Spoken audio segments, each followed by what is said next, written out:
मनोज जरांगे पाटील हे उपोषणाला बसलेत. त्यांची भेट घेतल्यानंतर बजरंग सोनवणे जे नवनिर्वाचित बीडचे खासदार आहेत हे राज्यपालांना भेटणार आहेत. काय तयारी चालली आहे, कशा अर्थाने हे सगळी मांडणी करणार आहेत, या संदर्भात आपण त्यांच्याशी चर्चा करणार. बापू मला सांगा, काय चर्चा झाली मनोज जरांगे पाटील यांच्याशी, आपली कुठल्या स्वरूपाची चर्चा झाली आणि पुढे काय असणार आहे? आदरणीय मनोजदादा जरांगे पाटील यांनी मराठा समाजासाठी जे आंदोलन बरेच महिन्यापासून चालू आहे त्याचाच एक भाग म्हणून त्यांनी आणखी परत एकदा उपोषण चालू केलेलं आहे. त्यांची प्रकृती खालावती आहे म्हणून मला भेटायला जाणं माझं कर्तव्य समजून मी त्यांना परत भेटायला गेलो. भेटायला गेल्याच्या त्यांच्या प्रकृतीची चौकशी केली. त्यांना प्रकृतीच्या नंतर सांगितलं की तुम्ही थोडी प्रकृतीची काळजी घ्या, पण ते माझ्या समाजाला न्याय देणार त्याच्यासाठी म्हणजे याच्याशिवाय दुसरं ऐकायला ते काही हीच नाही. त्याच्या प्रकृतीची काळजी नाही, माझ्या समाजाची काळजी असंच ते काल बोलले. त्याच्यामुळं समाजासाठीच मला हे करायचं आहे. समाजासाठी सरकारने मी सरकारला आपल्या वाहिनीच्या माध्यमातून विनंती करणार आहे, सरकारने लवकरात लवकर त्यांच्या प्रकृतीची काळजी करून लवकरात लवकर निर्णय घेऊन काहीतरी याच्यावर तोडगा काढला पाहिजे आणि याच्यावर मार्ग काढून त्यांच्या जे आहे त्या आंदोलनाचा कशा पद्धतीने हे आंदोलन त्यांनी न्याय देऊन आंदोलनाला काम केलं पाहिजे अशी माझी विनंती. याच्या उपरसुद्धा मी जे आमचे नवनिर्वाचित आलेले खासदार आहेत ते कुठल्याही पक्षाचा असो काही ते सर्वांना जे होईल तेवढ्यांना विनंती करणारे, विशेषतः मराठवाड्यातल्या सर्वांना किंवा तुम्ही सर्वजण मिळून आपण राज्यपालांची वेळ घेऊया. त्या आज मी सर्वांना कॉन्टॅक्ट करतोय. मला रात्री यायला उशीर झाला, सकाळपासून दुसरा विषय असल्यामुळे थोडंसं आणखी नाही झालं. आज मी सर्वांची कॉन्टॅक्ट करून राज्यपाल महोदयांची वेळ मागणार आहे. जर वेळ प्रसंगी मुख्यमंत्र्यांची वेळ मागणार आहे. जर आणखी पुढं जावं तर दोन्ही उपमुख्यमंत्र्यांची वेळ मागणार आहे आणि याच्यानंतर की सरकारने लक्ष घालून हा आंदोलन थांबवलं पाहिजे. त्याच्यासाठी आम्ही सर्व खासदार महोदयांची कॉन्टॅक्ट करून जेवढे आमच्यासोबत येतील तेवढे घेऊन आम्ही जाणार. पण इकडे मनोज जरांगे पाटील हे आंदोलन करत असताना मराठा समाज आक्रमक होताना चित्र पाहायला मिळत आहे. आष्टीमध्ये आज मराठा बांधव तहसीलदाराला भेटले, निवेदन दिलं, ठिकठिकाणी लोक समोर येत आहेत आणि विनंती करत आहेत. कारण यापूर्वी सुद्धा आंदोलन ज्या ज्यावेळी झालं त्यावेळी समाज आक्रमक होऊन रस्त्यावर उतरत होता. आपल्याला असं वाटतं की लवकरात लवकर आंदोलन वर तोडगा निघाला पाहिजे. या विषयाचे गांभीर्य बघून म्हणूनच मी म्हणलो की हा विषय खूप गांभीर्यानं आहे. त्याच्यामुळे आपण सर्व या समाजाच्या दृष्टिकोनातून कुठले सामाजिक सलोखा राहिला पाहिजे. सामाजिक कुठली काही अनुचित प्रकार होऊ नये किंवा समाजाच्या जी भावना आहे त्या समजून सरकारने घेऊन याच्यावर तोडगा लवकर काढावा. याच्यासाठीच मी सरकारला भेटणार आहे. ओके. खरं तर आता आपल्याला खासदार होऊन आठवडा पण उलटला नाही, पण जे काही धक्कादायक निकाल बीडचे आणि राज्याचे आले त्यानंतर ज्यांना विधानसभा निवडणुका लढायच्या ते मात्र अगदी खडबडून जागे झालेत असं म्हटलं तर वावगं ठरणार नाही. कारण ज्यांना खरं तर 1-1.5 महिन्यानंतर आपल्या विधानसभेची तयारी करायची होती ती सगळी मंडळी आताच कामाला लागले चित्र पाहायला मिळत आहे. बीडमध्ये कसं करा बघा, पहिल्यांदा माझी सर्व आपल्या वाहिनीच्या माध्यमातून सर्वांना सांगायचं आहे की बीडचा निकाल हा धक्कादायक नाही. त्याचं कारण असं आहे की बीडच्या ज्या वेळेस महाविकास आघाडी निवडणूक लढत होती त्याच वेळेस महायुती लढत होती. महायुती असणाऱ्या या सर्व पक्षांनी एकत्रित येऊन एक मिटिंग बोलवली बीडला. त्या मिटिंगमध्येच असणाऱ्या रनिंग खासदार म्हणल्या, आहे का कुणी उमेदवार का मला बिनविरोध दिलं पाहिजे. ज्यावेळेस तुम्ही एवढ्यावर येता त्यावेळेस ती चालत नाही. त्याच्या अगोदर सुद्धा देवेंद्र फडणवीस साहेब म्हणले होते तर कुणी ते लावून पहिलवान आहे का. लोकांनी बरोबर झालं. त्यामुळं बीडचा सुद्धा हा निकाल तेवढ्या वाक्यामुळं असा लागणार होता हे मला माहित होतं, म्हणून मी हसत घेत होतो.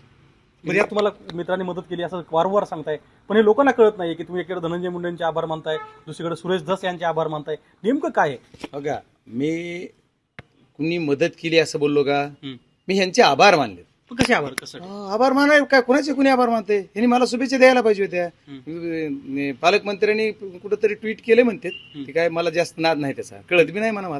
त्याच्यामुळे ते काय हे नाही. पण आभार कुणी मला फोन करून अभिनंदन केलं नाही, पण मी त्यांचे आभार मानणं माझं कर्तव्य ना. निवडून आलो मी आता. मी आता एका पक्षाचा खासदार जरी असलो तरी बीड जिल्ह्याचा लोकप्रतिनिधी मी आहे. त्याच्यामुळे सर्व धर्माचा, सर्व जातीचा, सर्वांचा, सर्व पक्षाचा, सर्वांचा मिळून मी एकच खासदार आहे आता. त्याच्यामुळं माझं काम आहे यांचे आभार मानणं. ते मानले.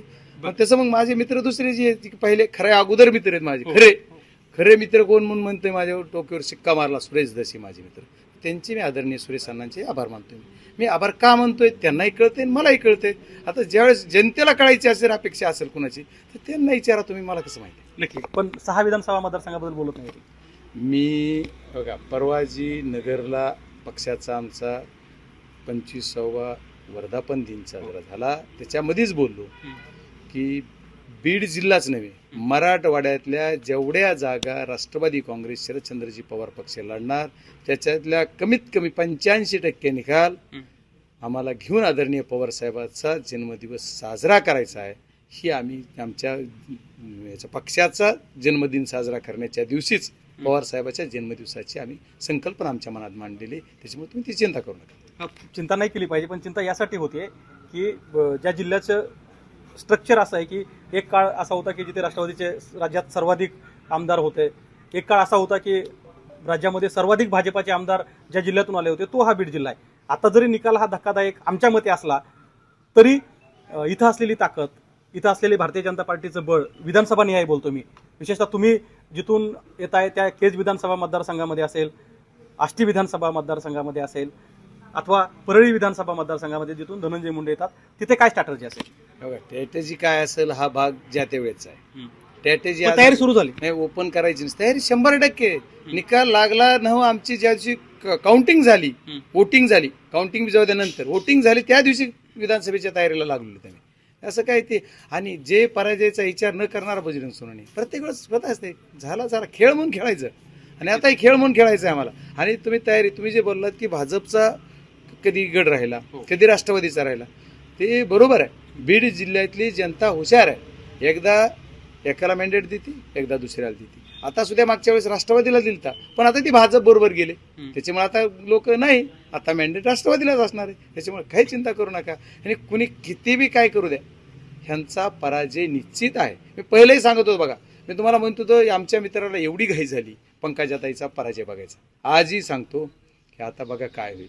यांना लोक माफ करणार नाहीत, एवढंच सांगतो. बाकी जास्त काय नाही. ज्यांनी मला मतदान केलं नाही त्यांना सुद्धा जीवन घास बिगळा नाही 8 दिवसात माझा निकाल लागल्यापासून.